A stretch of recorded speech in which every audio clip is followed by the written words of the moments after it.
வணக்கம். ஆகாஷ்வாணி.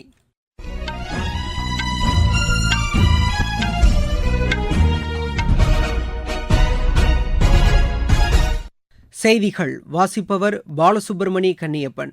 தலைப்புச் செய்திகள்: தேசிய ஜனநாயக கூட்டணி நாடாளுமன்ற உறுப்பினர்கள் இன்று குடியரசுத் தலைவர் திருமதி திரௌபதி முர்முவை சந்தித்து மத்தியில் ஆட்சி அமைக்க உரிமை கோர உள்ளனர்.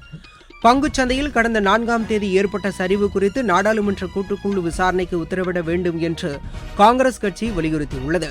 பங்குச்சந்தை சரிவு தொடர்பாக காங்கிரஸ் கட்சி கூறிய குற்றச்சாட்டை பிஜேபி மறுத்துள்ளது. தில்லி சட்டப்பேரவைத் தேர்தலில் தனித்து போட்டியிடப் போவதாக ஆம் ஆத்மி அறிவித்துள்ளது. உலகக்கோப்பை டுவெண்டி கிரிக்கெட் போட்டியில் அமெரிக்கா சூப்பர் ஓவரில் 5 ரன் வித்தியாசத்தில் பாகிஸ்தானை வென்றது. இனி விரிவான செய்திகள்.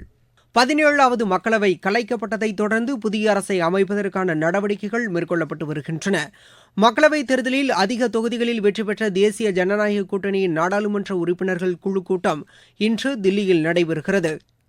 இதில் பிஜேபி, தெலுங்கு தேசம், ஐக்கிய ஜனதா தளம், மதச்சார்பற்ற ஜனதா தளம், லோக் ஜன்சக்தி, ராம்விலாஸ் பாஸ்வான் பிரிவு, சிவசேனா ஷிண்டே பிரிவைச் சேர்ந்த புதிதாக தேர்ந்தெடுக்கப்பட்ட நாடாளுமன்ற உறுப்பினர்கள் கலந்து கொள்கின்றனர். இக்கூட்டத்தில் பிரதமர் திரு நரேந்திர மோடி அதன் தலைவராக தேர்ந்தெடுக்கப்பட உள்ளார். அதன் பின்னர் குடியரசுத் தலைவர் திருமதி திரௌபதி முர்முவை சந்தித்து தமக்கு ஆதரவு தெரிவித்துள்ள உறுப்பினர்களின் பட்டியலை அளித்து ஆட்சி அமைக்க அவர் உரிமை கோருகிறார். அதைத் தொடர்ந்து திரு நரேந்திர மோடி நாளை மறுநாள் பிரதமராக பதவியேற்பார் என்று எதிர்பார்க்கப்படுகிறது. இந்நிலையில் ஐக்கிய ஜனதா தள கட்சியின் நாடாளுமன்ற உறுப்பினர்கள் கூட்டமும் இன்று காலை நடைபெறவுள்ளது. இதற்கிடையே ஒடிசாவில் புதிய ஆட்சி அமைப்பதற்கான நடவடிக்கைகளும் தீவிரமடைந்துள்ளன. புதிய முதலமைச்சரை தேர்ந்தெடுப்பது குறித்து தில்லியில் இன்று நடைபெறவுள்ள பிஜேபியின் நாடாளுமன்ற உறுப்பினர்கள் குழு கூட்டத்தில் விவாதிக்கப்படுகிறது.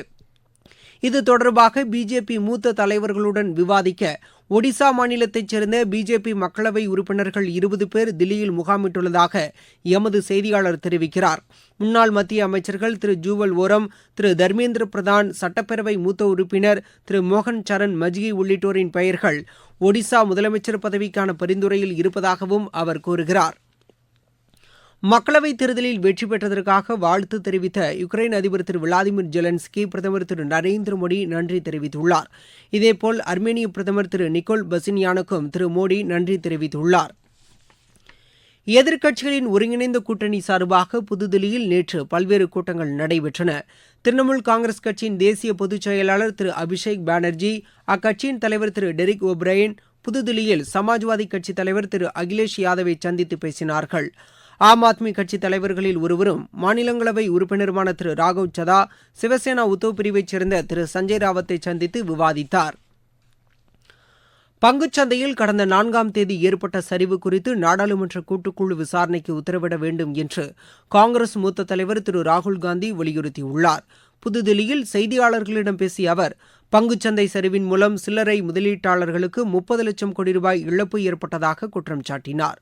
பங்குச்சந்தையில் குறிப்பிட்ட முதலீடு செய்யுமாறு 5 கோடி குடும்பங்களுக்கு பிரதமரும் உள்துறை அமைச்சரும் ஏன் அறிவுரை வழங்க வேண்டும் என்று அவர் கேள்வி எழுப்பினார். இதற்கிடையே காங்கிரஸ் கட்சியின் இக்குற்றச்சாட்டை பிஜேபி மறுத்துள்ளது.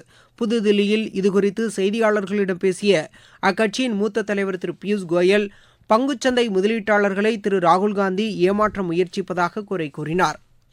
வாக்கு எண்ணிக்கை நாளன்றும் கூட முதலீட்டாளர்கள் லாபமடைந்ததாக அவர் தெரிவித்தார். வெளிநாட்டு முதலீட்டாளர்கள் நட்டத்தை சந்தித்த நிலையில் இந்திய முதலீட்டாளர்கள் பயனடைந்ததாகவும் அவர் கூறினார். நாடாளுமன்ற வளாகத்தில் தலைவர்கள் மற்றும் சுதந்திர போராட்ட வீரர்களின் சிலைகளை ஒரே இடத்தில் அமைப்பதற்கு மக்களவைச் செயலகம் ஏற்பாடு செய்துள்ளது. அந்த இடத்திற்கு உத்வேகம் அளிக்கும் இடம் என்று பெயரிடப்பட்டுள்ளது. இதன் மூலம் பார்வையாளர்கள் சுலபமாக அனைவரது சிலைகளையும் கண்டு அவர்களுடைய வாழ்க்கை வரலாற்றை அறிந்து கொள்ள முடியும் என்று தெரிவிக்கப்பட்டுள்ளது. முன்னதாக நாடாளுமன்ற வளாகத்தின் பல்வேறு இடங்களில் சிலைகள் அமைக்கப்பட்டிருந்ததன் காரணமாக பார்வையாளர்கள் அவை அனைத்தையும் காண முடியாமல் இருந்ததாக கூறப்பட்டுள்ளது. இதையடுத்து ஒரே இடத்தில் சுதந்திர போராட்ட வீரர்களின் சிலைகளை அமைப்பதுடன் அவர்கள் குறித்த விரிவான தகவல்களை நவீன தொழில்நுட்பத்துடன் அளிப்பதற்கும் ஏற்பாடு செய்யப்பட்டுள்ளது. நீங்கள் கேட்டுக்கொண்டிருப்பது ஆகாஷ்வாணியின் செய்தி அறிக்கை. தில்லி சட்டப்பேரவைத் தேர்தலில் தனித்து போட்டியிடப் போவதாக ஆம் ஆத்மி அறிவித்துள்ளது. புதுதில்லியில் முதலமைச்சர் இல்லத்தில் நடைபெற்ற அக்கட்சியின் சட்டப்பேரவை உறுப்பினர்கள் கூட்டத்தில் இம்முடிவு எடுக்கப்பட்டது. இது தொடர்பாக செய்தியாளர்களிடம் பேசிய அமைச்சர் திரு கோபால் ராய், மக்களவைத் தேர்தலுக்காக மட்டுமே எதிர்க்கட்சிகளின் ஒருங்கிணைந்த கூட்டணி உருவாக்கப்பட்டதாக தெரிவித்தார். மேற்கு வங்கத்தில் ஏற்பட்டுள்ள தேர்தலுக்கு பிந்தைய வன்முறையை தடுக்க மத்திய மாநில அரசுகள் இணைந்து செயல்பட வேண்டும் என்று கொல்கத்தா உயர்நீதிமன்றம் உத்தரவிட்டுள்ளது. இது தொடர்பாக வழக்கறிஞர்கள் சங்கம் தாக்கல் செய்த பொதுநல மனு மீதான விசாரணை நடத்திய நீதிபதிகள் கௌசிக் சந்தா, அபூர்வா சின்ஹா ரே ஆகியோர் அடங்கிய அமர்வு இந்த உத்தரவை பிறப்பித்துள்ளது.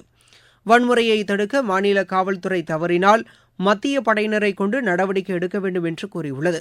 வன்முறை குறித்து மின்னஞ்சலில் வரும் புகாரை சம்பந்தப்பட்ட காவல் நிலையத்திற்கு தெரியப்படுத்தி நடவடிக்கை எடுக்க செய்ய வேண்டும் என்று மேற்குவங்க காவல்துறை தலைவருக்கு நீதிமன்றம் அறிவுறுத்தியுள்ளது. இது தொடர்பாக பதிவு செய்யப்பட்ட முதல் தகவல் அறிக்கை விவரங்களை இணையதளத்தில் பதிவிட வேண்டும் என்றும் நீதிமன்றம் உத்தரவிட்டுள்ளது. இளநிலை மருத்துவ படிப்புக்கான நீட் நுழைவுத் தேர்வில் கட் ஆஃப் மதிப்பெண்கள் அதிகரித்துள்ளதும் மாணவர்கள் அதிக மதிப்பெண்கள் பெற்றதும் நீட் தேர்வில் போட்டியை பிரதிபலிப்பதாக தேசிய தேர்வு முகமை தெரிவித்துள்ளது. அண்மையில் வெளியிடப்பட்ட நீட் நுழைவுத் தேர்வு முடிவுகள் தொடர்பாக எழுப்பப்பட்ட கேள்வி குறித்து அந்த அமைப்பு விளக்கம் அளித்துள்ளது. தேசிய கல்வி ஆராய்ச்சி மற்றும் பயிற்சி குழுமத்தின் புதிய மற்றும் பழைய பதிப்பு புத்தகங்களில் உள்ள வேறுபாடுகள் காரணமாக ஒரு புத்தகத்திற்கு பதிலாக 2 புத்தகங்களிலும் உள்ள பாடப்பிரிவை கேள்வித்தாளில் இடம்பெறச் செய்ய வேண்டும் என்று பாட வல்லுநர்கள் பரிந்துரைத்ததாக அந்த அமைப்பு தெரிவித்துள்ளது. முழு மதிப்பெண் பெற்ற 67 மாணவர்களில் 6 பேர் நேர இழப்பிற்கான இழப்பீட்டு மதிப்பெண்கள் பெற்றதாகவும் தெரிவிக்கப்பட்டுள்ளது. இது தொடர்பாக அமைக்கப்பட்ட குறைதீர்ப்பு குழு தேர்வு நேர இழப்பு குறித்து கண்டறிந்ததாகவும் அதன் அடிப்படையில் மதிப்பெண்கள் வழங்கப்பட்டதாகவும் கூறப்பட்டுள்ளது. தேர்வு மையங்களில் உள்ள கண்காணிப்பு கேமராவை ஆய்வு செய்ததில் இது தெரிய வந்ததாக தேசிய தேர்வு முகமை குறிப்பிட்டுள்ளது. சர்வதேச யோகா தினம் இம்மாதம் 21ஆம் தேதி கொண்டாடப்படுவதையொட்டி யோகா பெருவிழா இலங்கை தலைநகர் கொழும்புவில் நேற்று தொடங்கியது. இலங்கைக்கான இந்திய தூதர் திரு சந்தோஷ் ஜா இதனை முறைப்படி தொடங்கி வைத்தார். இலங்கையின் பல்வேறு பகுதிகளில் இம்மாதம் 13ஆம் தேதி தொடங்கி 22ஆம் தேதி வரை யோகா பெருவிழா நடைபெறவுள்ளதாக எமது செய்தியாளர் தெரிவிக்கிறார். நாட்டின் மத்திய தென்பகுதிகள் உள்ளிட்ட பல்வேறு இடங்களில் அடுத்த 4 நாட்களுக்கு இடி மின்னலுடன் கூடிய மழை பெய்யக்கூடும் என்று வானிலை ஆய்வு மையம் தெரிவித்துள்ளது. தென்மேற்கு பருவமழை மத்திய அரபிக்கடல், கர்நாடகா, மகாராஷ்டிரா, தெலுங்கானா, ஆந்திர கடலோர பகுதிகளில் தீவிரமடைந்ததாக அது கூறியுள்ளது. கோவா, மகாராஷ்டிரா, ஆந்திர கடலோர பகுதி, சௌராஷ்டிரா, தெலங்கானா, கர்நாடகா ஆகிய பகுதிகளில் அடுத்த 4 நாட்களுக்கு லேசானது முதல் மிதமான மழை பெய்யக்கூடும் என்றும் வானிலை ஆய்வு மையம் கூறியுள்ளது. சூடானில் மத்திய அல் ஜசீரா மாகாணத்தில் கிளர்ச்சி துணை ராணுவப் படைகள் நடத்திய தாக்குதலில் 150 பேர் கொல்லப்பட்டனர், 200 பேர் காயமடைந்தனர். அங்குள்ள வத் அல் நூர் கிராமத்தில் 40க்கும் மேற்பட்ட வாகனங்களில் ஆயுதங்களுடன் நுழைந்த அவர்கள் குழந்தைகள், பெண்கள் உட்பட பொதுமக்கள் மீது தாக்குதல் நடத்தியதாக அங்கிருந்து வரும் தகவல்கள் தெரிவிக்கின்றன. இதில் 35 குழந்தைகள் கொல்லப்பட்டதாக யுனிசெஃப் அமைப்பு தெரிவித்துள்ளது. 20க்கும் மேற்பட்ட குழந்தைகள் காயமடைந்ததாகவும் அது கூறியுள்ளது.